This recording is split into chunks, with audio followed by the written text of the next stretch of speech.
સોમનાથના વંદના કરવાથી 66 વર્ષ પહેલા એક મહાપુરુષ આવ્યો, બે હાથ જોડીને ઉભો રહ્યો. સોમનાથના મંદિર તૂટેલા ઢગલા પડ્યા હતા, આંખમાંથી આહુડા પડી ગયા, અંદરથી બળતરા હતી, અને પગે લાગીને પાછો વળ્યો. તેથી દરિયાએ એને અવાજ કર્યો તો કે ભલા માણસ, પોતાની જાતને લોખંડી પુરુષ કેવરાવે છે, તને દુનિયા લોહ પુરુષ કહે છે, તને મજા આવે છે. આ હિન્દુસ્તાનની શાન દાદા સોમનાથનું મંદિર તો તૂટેલું ઢગલા પડ્યા છે.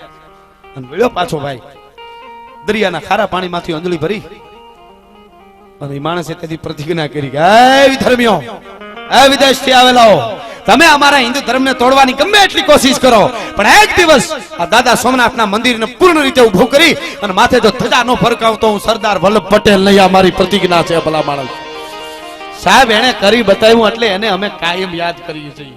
અમે એના ગીત ગાઈ, બાકી ગાંઠિયા વણતા વણતા સૂરમાં મોઢા કરી જાય, એના રાહાડા ન ગાવાના હોય, એની વાતો નથી આ.